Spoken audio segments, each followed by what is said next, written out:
Welcome in to another edition of the PHNXDbacks podcast.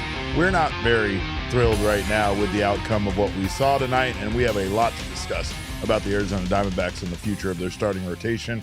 Of course, I am formerly known as your mayor of PHNX, and the guy with the best eyesight on this set, Derek Montilla. This guy next to me, Mr. Electric, Shawn over there, Thunderstick, Jesse Friedman. I'm just a little bit nearsighted, Derek. Also, I can see pretty dang well. All right. I mean, I don't know. I'm the only person on the set that does not need the aid of glasses. But if we have glasses, does that not make our eyesight perfect? I don't know. I don't know how that works with you guys in your weird. The only thing we can guarantee is that our eyes are as close to as perfect as scientifically possible.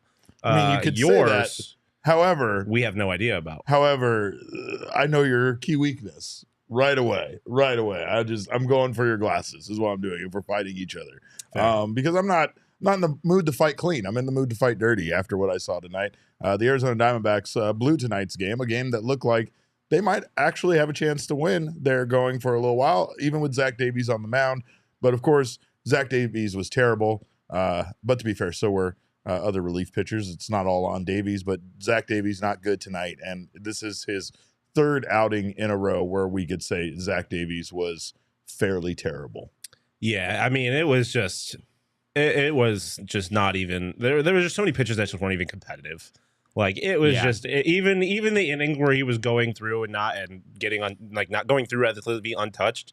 Like they weren't really instilling any kind of confidence in me. Like it was just a very underwhelming performance from Zach Davies, to say the least. It was just you came into the game not feeling great and somehow managed to leave feeling even worse about Zach Davies. Disappointing.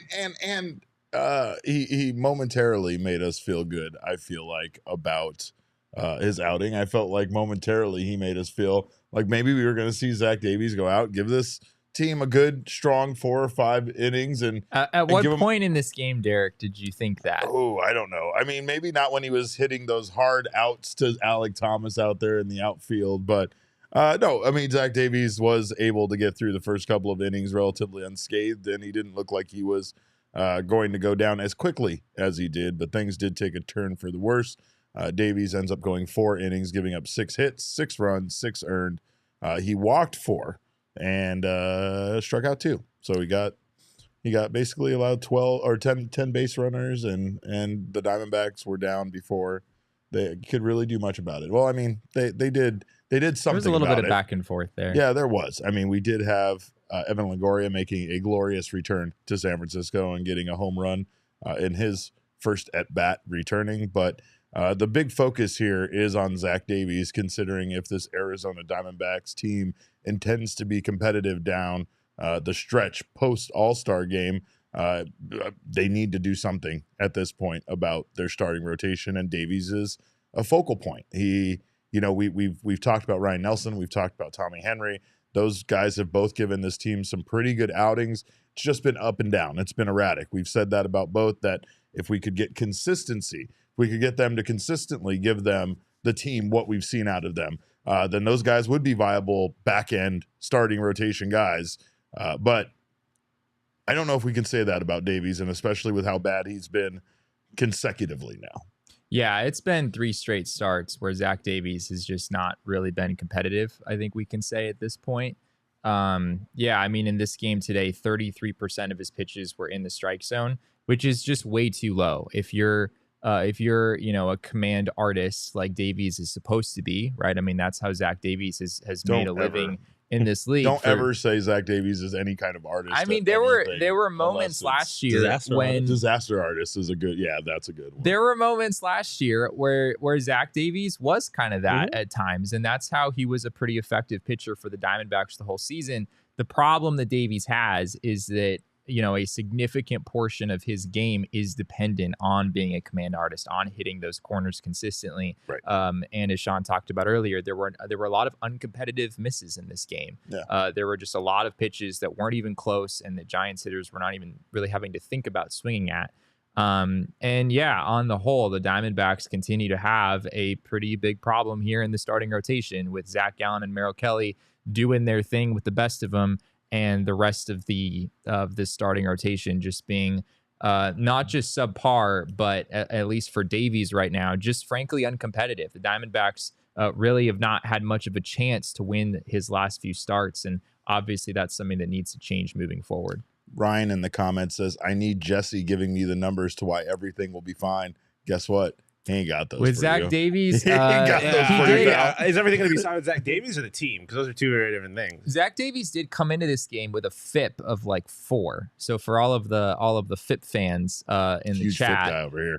yeah, we did. Derek is a huge FIP guy.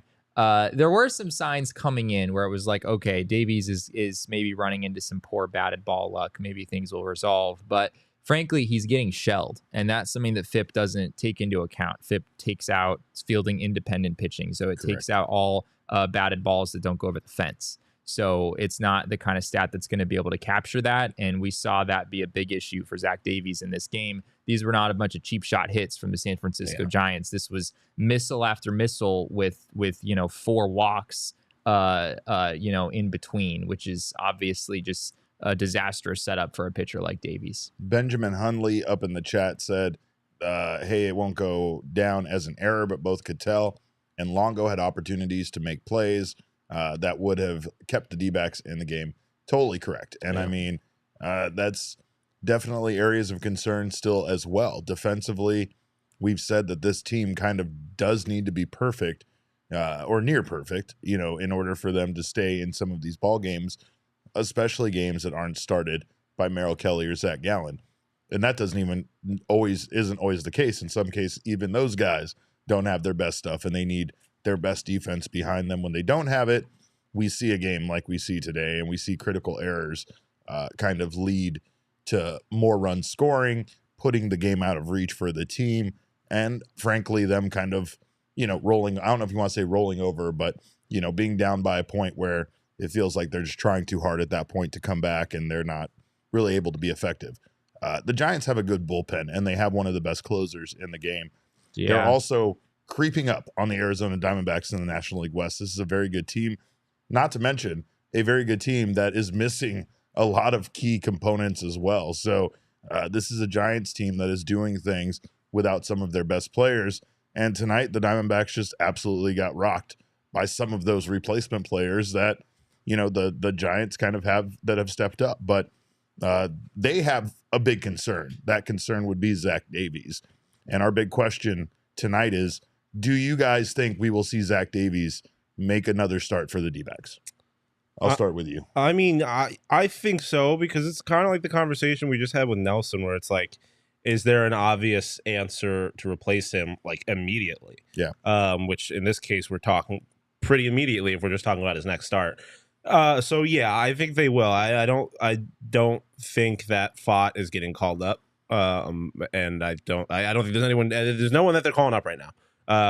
And so you don't think there's going to be any kind of emergency situation? Not right now, because I think if we get to the deadline and they don't have another starting pitcher, then they're going to have to do something.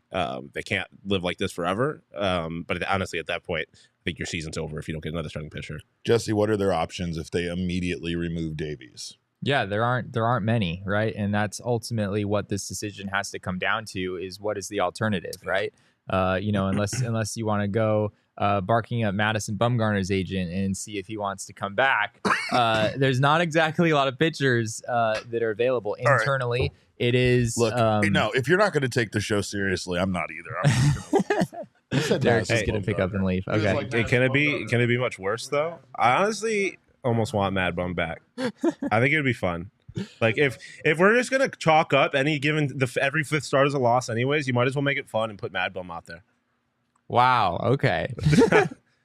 I mean, I'm joking, but I mean it's like, yeah. The difference between this and the Nelson conversation is that there is no reason to believe at this point that Zach Davies is going to get any better. Like there's not a whole lot of benefit in sitting here and waiting. I don't feel like, outside of the fact that you don't really have another option. Derek took my Mad Bum reference. He really took that to heart. In a more serious note, yes, I think Brandon Pfaadt is pretty much the only clear internal option, as you mentioned earlier, Shawn. And I don't know if the Diamondbacks are ready to go that route. If you look at Brandon Pfaadt's numbers in his 5 starts that he made earlier this season in the majors. He had an ERA over 8. His ERA was actually higher than what Zach Davies has done so far. I think if you bring him back up here, you certainly expect him to improve, but it's a little risky to, remove Zach Davies from the organization, expecting that Brandon Pfaadt will be better, because if he's not, then you've really backed yourself into a corner where you really have no other options at that point.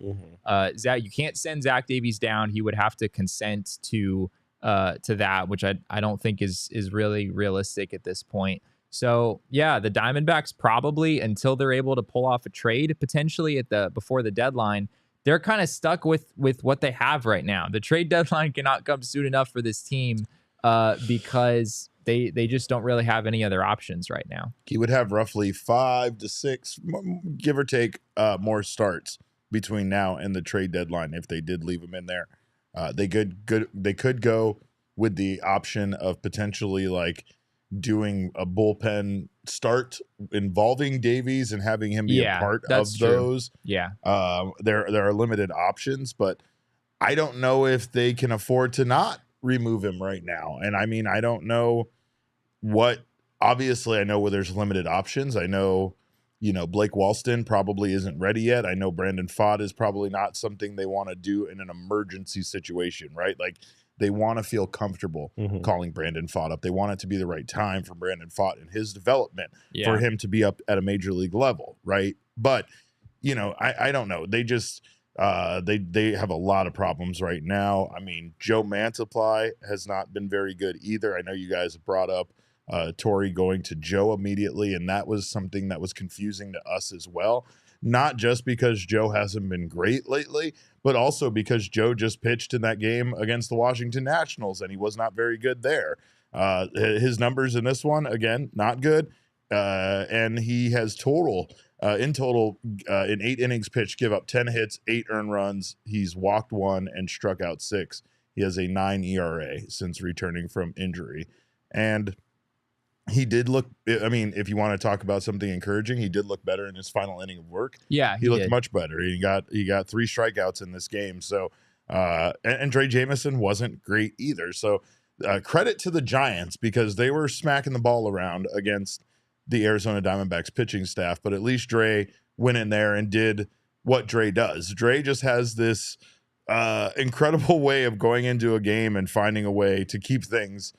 When he comes in out of the bullpen, keep things scoreless. Again, 2 innings of work, gave up 4 hits, no runs. He struck out 2. So, I mean, I don't know. We knew that this was going to be a pretty bad game. And I feel like in some of the decisions we saw from Torey, it was almost like what we've seen where he is openly sacrificing a game because he wants to try to focus on the other games in the series. That the team was jet lagged coming in from DC. They had a shitty schedule with this entire makeup game with the Nationals. And honestly, I felt like they also knew that they might not get the best effort out of Zach Davies, like that this might happen. So when Torey turned to the bullpen and went to Joe Mantiply, even though I was a bit surprised, now kind of in retrospect, it makes sense. Like Jesse said, though, it sucks to use Dre Jamison in that mop-up situation to kind of finish the game up. Yeah, I mean, I think we probably should have a conversation about Torey just leaving Zach Davies in this game to begin with. He was not great through 3 innings. He was sort of able to squeak by. You were all right sending him out for the 4th inning and just sort of hoping for the best. He has a 1, 2, 3, 4th inning, so that's good. And then you've got, the top of the order coming around for the Giants a 3rd time, and all of us sitting here watching this game, we're like, I don't know if you want to do this. Like, I don't know if I know Zach Davies just, had a 1, 2, 3 inning with the bottom of the order, but I don't know if you want Zach Davies facing the top of this lineup a 3rd time. And sure enough, before you know it, the Giants have 2 on, nobody out. Single, single. And then, at that point, Torey gets the bullpen running. If it's me, I personally would have probably had someone warming in the bullpen to start that inning, frankly, or at the very least, right after Zach Davies walked the first batter. I think you have to be prepared to go a different direction, or at least get Joe Mantiply or another reliever into the game sooner. Obviously, Mantiply wasn't great anyway, so who's to say, how the outcome of this game would have gone, even if Torey had made that move sooner. But I think there's no question that when you have a pitcher struggling as much as Zach Davies is right now, you just don't take those kinds of chances. And that's really when the momentum of this game shifted in my mind. Yeah, I feel like the thing you were saying about how it almost feels like he's sacrificing the game, I don't think that's great. But on one hand, it's like that better be what he's doing, or else he's just making really bad managerial decisions without really any explanation. So I certainly hope he's kind of sacrificing things, or else there's, I think, the larger conversation to be had about Torey's shortcomings as a manager, especially when it comes to postseason. There's a lot of chess being played in the clubhouse for the Arizona Diamondbacks, and sometimes you just kind of have to chalk up the fact that you're going up against one of the better starters. The odds aren't in your favor. They were actually, like, on betting odds wise, they were one of the worst or biggest underdogs for the I think for the money line on the BetMGM Sportsbook app. So it's like, yeah, man. I mean, there were a lot of things that felt like it was against them, and I think that Torey might have just been trying to manage and kind of do that thing where you sacrificed a night or something like that. That didn't make any sense, though, because the Diamondbacks have a pretty dang well-rested bullpen right now. No, that's what I'm saying. Like, that's why I don't. I guess here I am giving Torey probably too much credit. Because yes, you are. The Joe Mantiply thing just baffles me. It really does. And I mean, Joe. I don't think putting in Joe Mantiply, I don't necessarily have a problem with. It's only the 5th inning. You're not going to go get, Scott McGuff or Andrew Chafin at that point. I don't think it would be realistic to call on that. Pitched and was not good. That's fair. I'm not saying that. If Mantiply was lights out in his outing against the Nationals yesterday, then fine, you're going with the hot hand. This was a weird situation to pitch him in, where not only did he just pitch, but he has not been good since returning either. I don't know. I mean, maybe he just liked the lineup. I know it was a lefty matchup, and he doesn't have a lot of lefty options in there. Kyle Nelson also has not been good. Yeah, you're not going to go to Andrew Chafin that early. I get it, but it's just that one leaves me wondering, and of course, I don't know.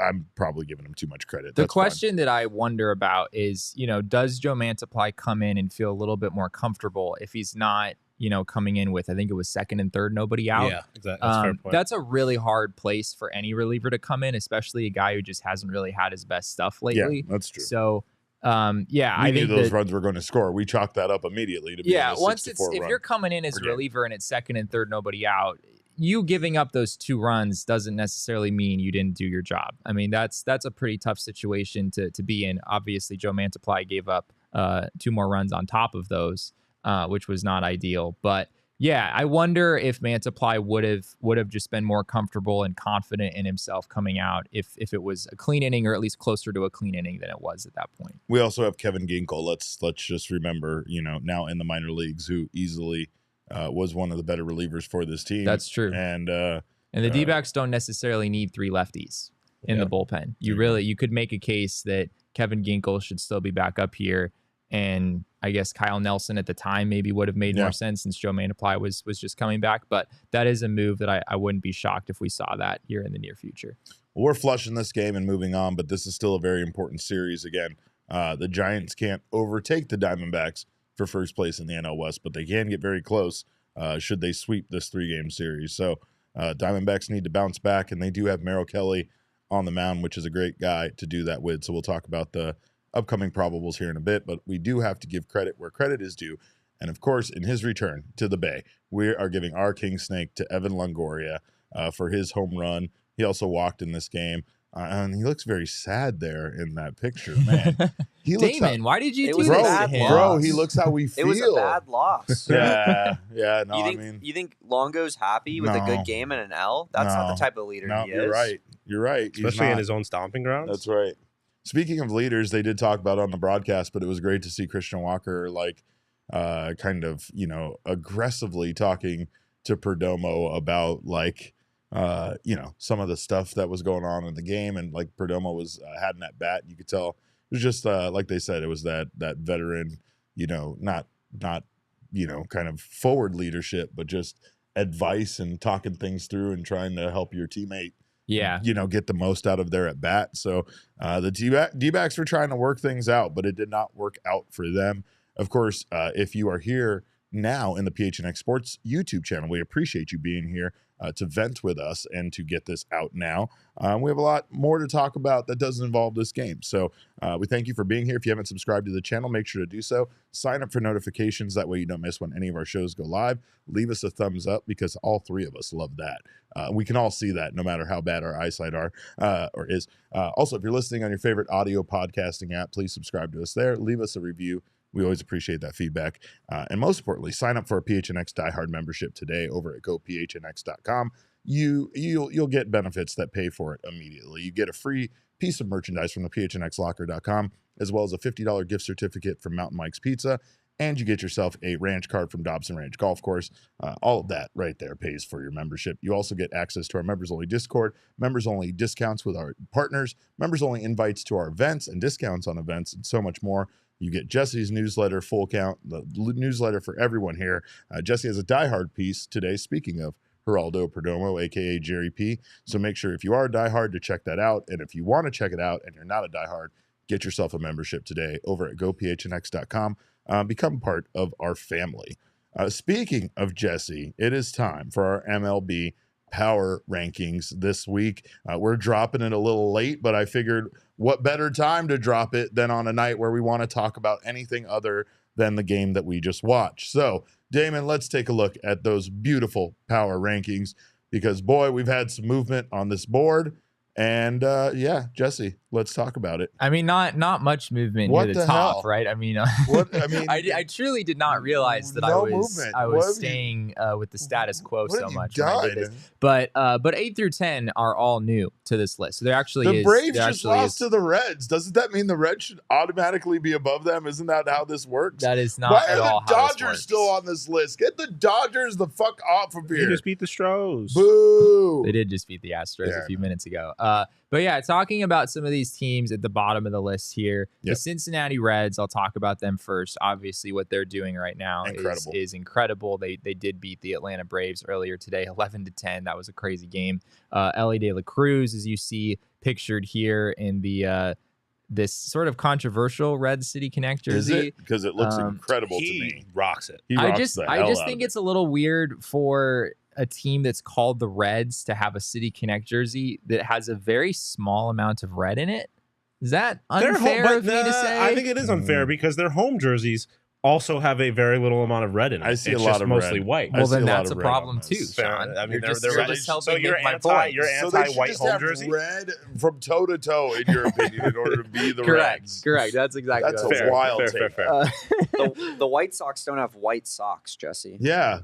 Yeah. The Red Maybe Sox they have- should, that David. blows- Maybe I bet that they blows your should. fucking I think mind. they should. I bet that I'm blows with your you mind. on that. They should, and the Red Sox wear Red Sox. Yeah, the Red Sox should have Red and the Red Sox. Sox beat the White Sox today, so who's better? Anyway, the Cincinnati Reds are on an absolute tear right now. I don't know if the Reds are going to win the Central, but it's clearly not crazy to think that they could with the way that they're playing right now and obviously how mediocre the rest of that division is. Where are the Los Angeles Angels? I fell off the list. struggled with the Angels, honestly. off They the list. almost made it. I was torn between the Angels and the Marlins for number 10. That's what it came down to. Did I make the wrong? I for those joining us on audio, I have the Marlins at number 10. Shawn, should I have the Angels there? I don't know that I necessarily should. I just was more kind of curious how you came to the decision to have the Marlins over the Angels. He wants answers, basically. He demands answers. I just like that the Angels are relevant. It makes me happy because they have players that should be good and play baseball. You could say relevant, but they're 7 games back in their division. The main they're in third thing, place. Yeah, but the team leading the division is the best team in baseball. Or a top 3 team in baseball. one of the best teams of baseball. Yeah. Someone should read off the list for the Yeah, podcast listeners. Yes, we absolutely should. So I have the Tampa Bay Rays at number 1. I have the Braves at number 2, Rangers 3, Orioles 4, Diamondbacks 5, Astros 6, Dodgers 7, Giants 8, Reds 9, and then the Marlins at number 10. The other thing I'll say about the Marlins is Yuri Perez is 20 years old and is incredibly good. At least that's what it looks like so far. He's 4-1 with a 1.54 ERA in his first 8 big league starts at the age of 20. Him combined with Jesus Luzardo, Sandy Alcantara potentially figuring things out at some point. They've got some other good guys in that rotation as well.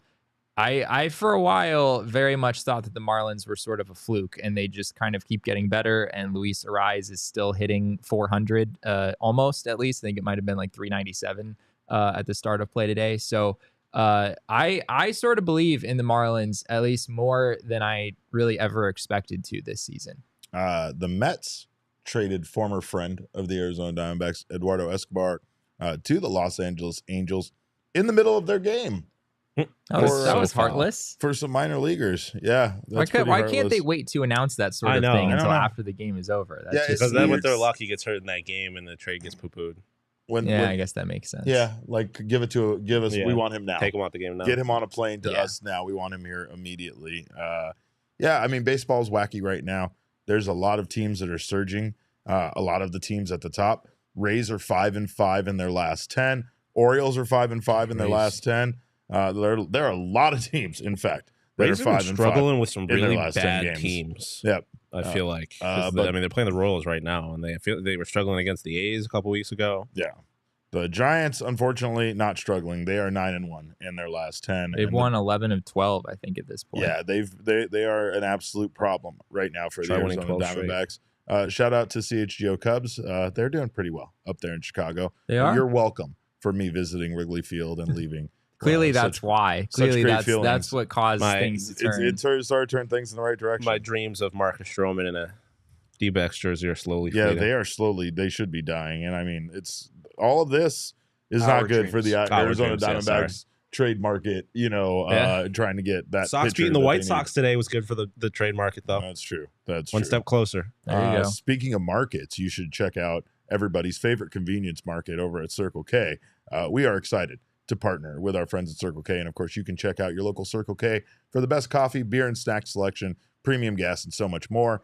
Polar Pops stay cold longer, according to Tiny Derek in the gas station pump. Free him. Get him out of there. I had a Polar Pop today. He doesn't deserve to be trapped inside of the gas station pump. You had a Polar Pop today? Well, I was thinking that you do deserve to be trapped there. But okay. I did have a Polar Pop today. I gassed up at Roosevelt yesterday night and not one video. I didn't get anybody. No. Made me really mad. That's crazy. I wanted to see Derek or Leah or maybe someone new. Yeah. No, that's we need not to happening. see someone new. We need to get it's amazing what $50 will get you when you slip it to the guy that decides which videos to use. 55 Polar Pops. Yeah, exactly. You can also get a lot of iced coffees for that. They're $1.89. Hey, you can get like ice? 25 of them. Circle K has a special kind of ice. Like it's their own proprietary ice, and it's really proprietary? Good. I think so. Wow. Is it little like ice? Is it's like little ball. It's a great chewing ice. Yeah. The ice is really the best part. Yes. Honestly. There we go. You can't. You're missing out. I'm a big ice chewer. I know that's not good for you. Oh, but I like I it. 100%. But it's got to be the right kind of ice. Not all ice is meant for chewing. You're absolutely right. Most ice cubes at our homes are not really meant for chewing. All ice, but still. Unless you're smart enough to have one of those little ice machines on your counter at home. Then I'm going to come over and hang out and drink liquor with you. But anyway, speaking of liquor, 12 packs of beer for just $9.99 at Circle K. You can also get Red Bull 3 for $8, Monster 3 for $6. Make sure you're not missing out on all of this great stuff. Right now, text PHNX to 31310 to join their SMS subscriber club and get a buy one, get one free offer on 32-ounce Polar Pops. Head to circlek.com/store-locator to find Circle K's near you. While you're there, check out Four Peaks beer. Of course, Four Peaks is the official craft beer of the Arizona Diamondbacks. Rattle on red ale, smooth as Carroll's swing, toasty as Gallon's fastball. Join us at the Four Peaks draft room for our D-backs takeovers. That's where we will be meeting up for the game. You can check out the events page in our show notes to find dates and tickets for the takeovers. And of course, go thank a teacher. You can go nominate a teacher to win some wonderful stuff over at fourpeaksforteachers.org. Nominate them, donate, help out. Of course, those nominations are due June 30th, so do not wait. Go thank a teacher today. Teacher Tuesdays are back over at the 8th Street Pub, by the way. Of course, every Tuesday through July, bring a valid teacher ID and receive $4 pints of Kilt Lifter, Wow, Hazy, and Hop Knot. Do not wait. Go treat yourself and make sure that you get yourself ready if you are a teacher for the upcoming school season, because it'll be here before you know it. Check out at Four Peaks Brew at Four Peaks Pub to keep up with the latest Arizona's hometown brewery. Must be 21 years or older to drink Four Peaks, and please drink responsibly. Speaking of kids and teachers and schools, Jesse, Shawn, there's going to be robots at Chase Field tomorrow. I'm so excited. Oh, I wish I could go.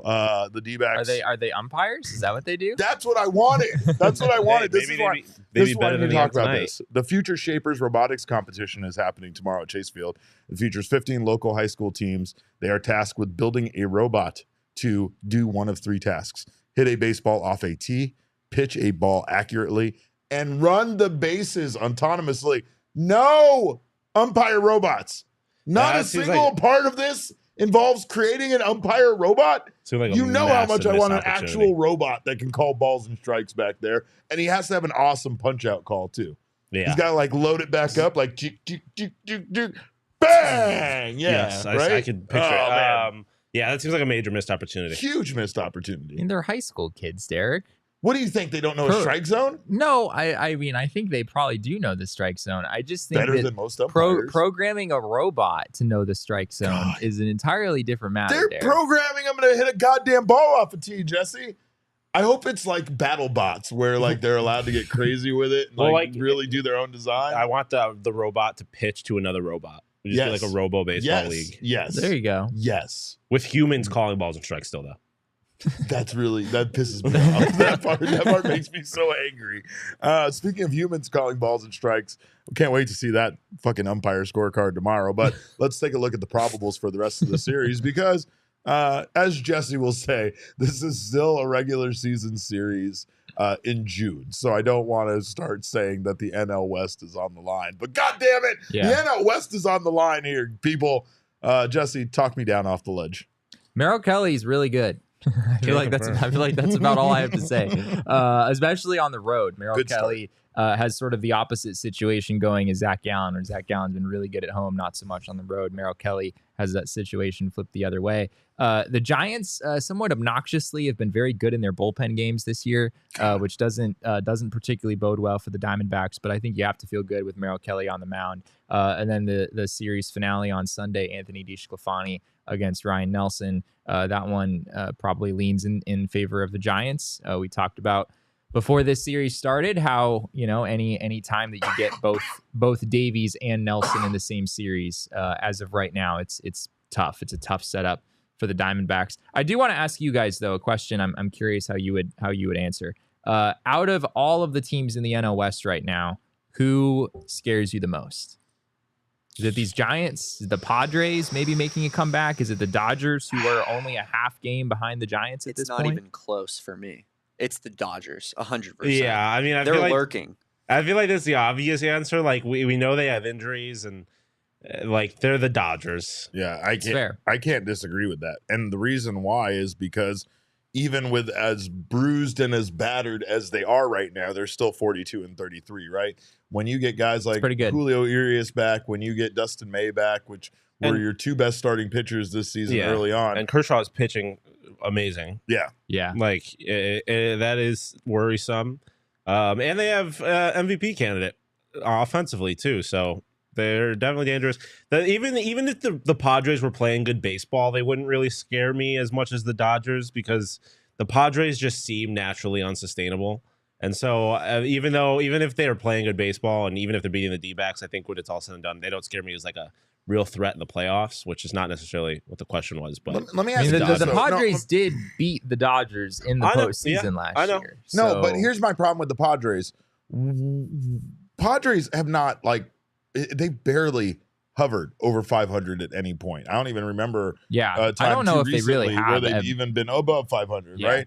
So it's like, and the difference here is both the Giants and the Dodgers are doing what they're doing now with semi-depleted rosters.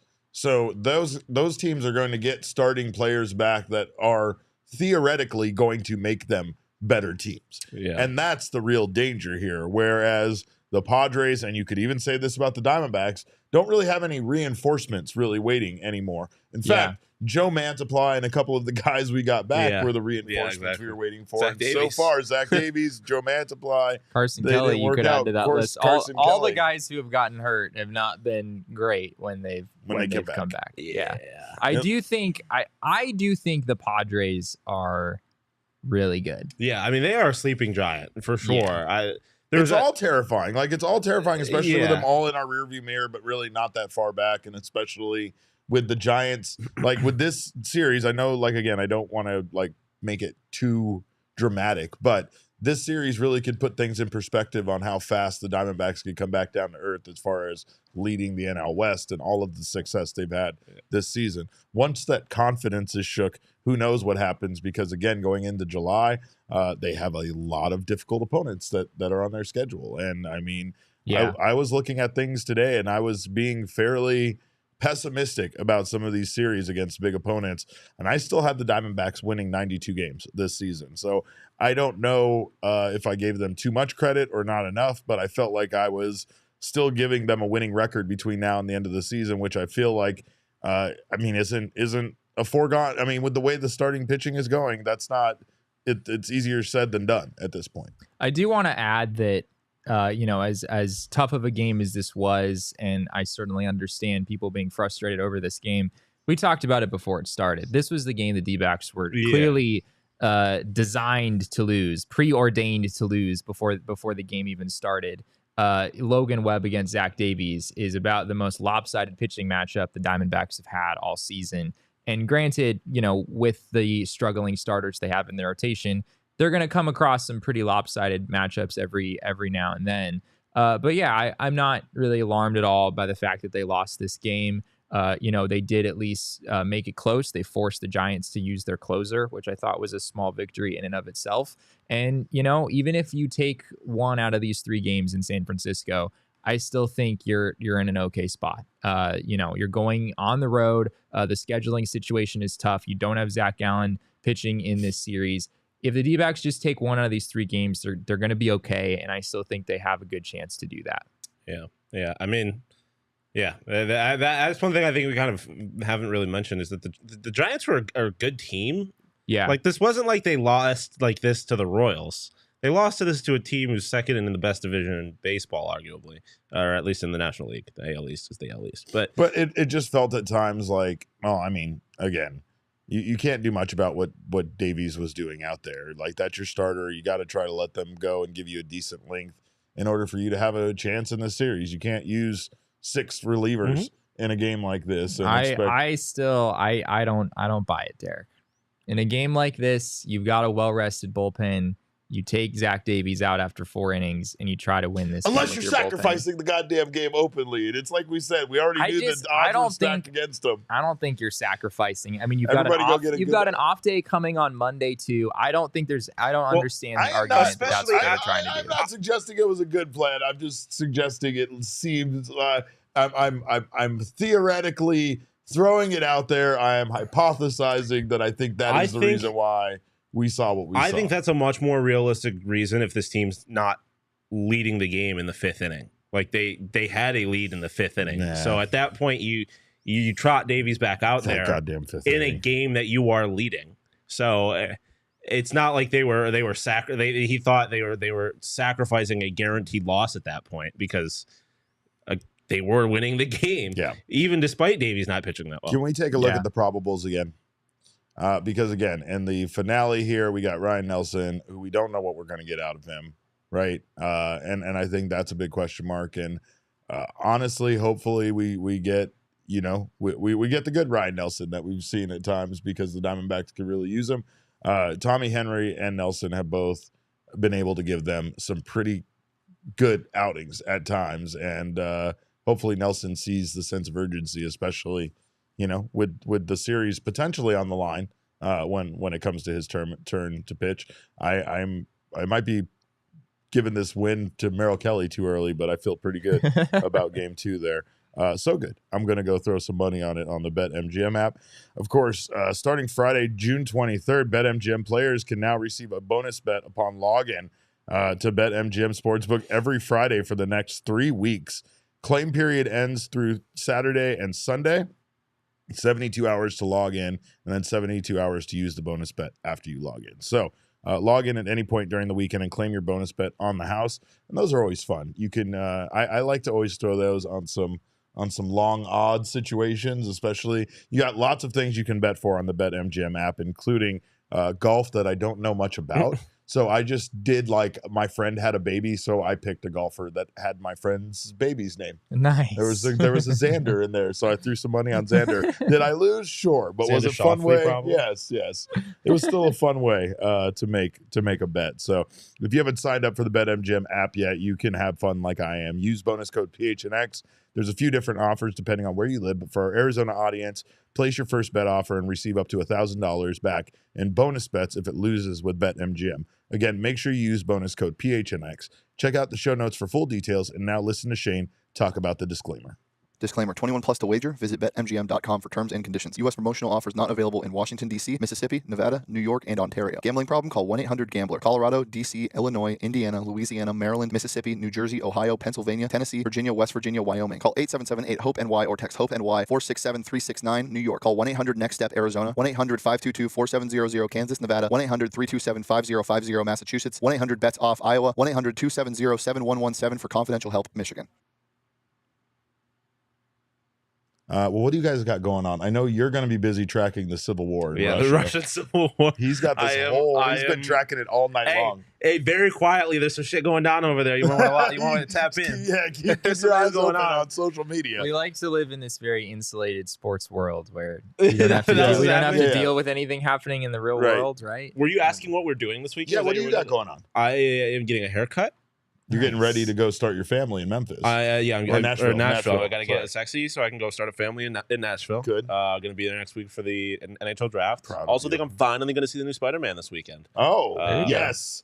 Yeah, so I gave that. I don't want to give you my rating because I feel like that. Totri said it's his favorite Marvel movie of all time, and he's a Marvel guy. Wow. It was a 10 for me, and it was. I don't give perfect ratings to movies. I just don't do that. I have heard from some people that it is better than the original, and the original to me was the best animated movie ever made. So I already have incredibly high expectations. They took concepts that they just touched on in the first movie and really extrapolated them in the next movie. And it's beautiful. I have high expectations, but I do not doubt they will be met. The story's incredible. So doing that and then just some errands. Yeah. That's my weekend. What do you got going on this weekend? Well, I'm not going to watch the Spider-Man movie because I don't watch movies. Unless Derek mandates that I watch movies. I was trying to get him to watch City Slickers. I was making him believe it's a baseball movie. Oh, yeah.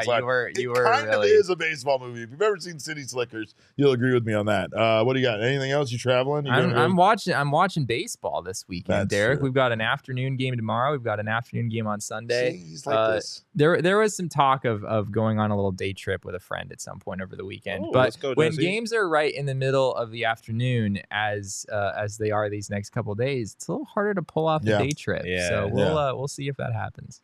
I will be playing video games and watching baseball myself. I have nothing going on, and I'm excited about that because it's not Power often. Wash Simulator? Is that a little maybe get the Bikini Bottom DLC, a little SpongeBob action on Best the kind of weekend. Yeah, just sit around, do absolutely nothing. Hey, speaking of Bikini Bottom, you ever see this? I've been talking to a very select group of people. You ever see the AI generated SpongeBob episodes that come up on TikTok? No, they're like TikTok lives. They come up and they're completely AI generated SpongeBob episodes. That's terrifying. They that are is really the scary. most unreal thing ever.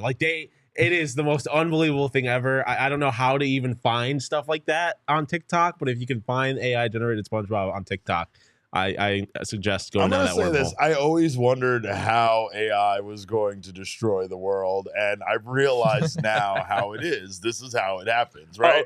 First, it infiltrates us in a funny way. Cogs is my G. We're making Cogs, pictures of ourselves, and we're doing stuff. No. And then the AI, then we're doing Chat GPT, and Jesse's making stories about us. Next thing you know, they know everything about us. Now, they have enough of our voice. They can totally do our voices, all three of our voices. They don't even need us anymore. AI can just do the show now. See? Do you want that? You want an AI-generated show? They already do that with the beginning of Secret Invasion.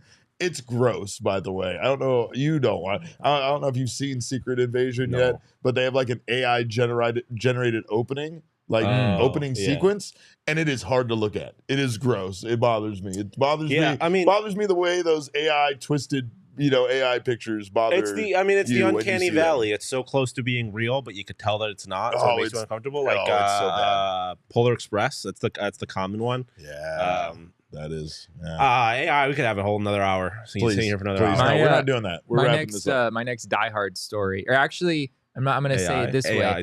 There will be within the next 6 months a Die Hard story that is written by ChatGPT.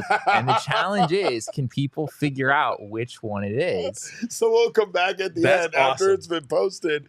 Maybe we'll give somebody a prize if they can figure it out. Yeah, if they can figure it out. So if you're not already reading every Jesse article, you better start. Yeah, you better start just so you can play that little game. Oh my God, that sounds like a fantastic game to play.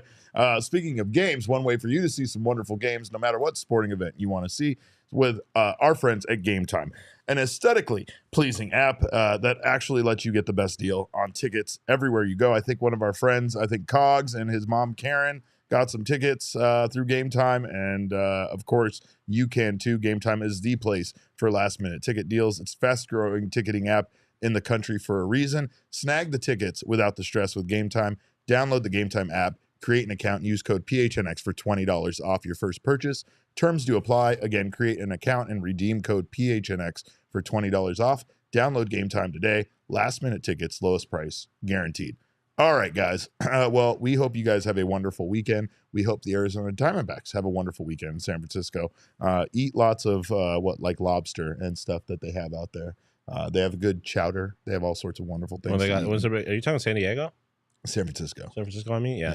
What they got? Are they famous for their garlic fries? They have some incredible garlic fries. Yeah, in the stadium, right? Derek, the people listening to our show are not in San Francisco right now, most likely. The Diamondbacks listen to us. You know that, Jesse. We've seen that. It's obvious. Fair. It's obvious that's the case. And I think our friend Owen from the Phoenix Rising podcast is going to be at the game. So in case he needed words of encouragement and places to eat inside of the stadium, there you go, Owen. But we thank you guys for being here, of course, on a Friday night after a miserable loss. We appreciate you. As always, you can follow us on Twitter. I'm at cap_caveman with a K. This guy next to me is at Shawn_DePaz, DEPAZ. Jesse is at Jesse N. Friedman. The maniac behind the Mac is the one and only Damon. He is at Damon Dog, DAWG, with a little at the end. Of course, our show's at PHNX_Dbacks, and all roads lead to at PHNX_sports on Twitter, Instagram, and Facebook. We appreciate you guys so much for stopping by. We love you. And remember, kids, baseball is fun, but it's so much more fun when the Arizona Diamondbacks scout their third pitcher in their starting rotation at the robots thing at Chase Field tomorrow. Bring a robot to the starting rotation now.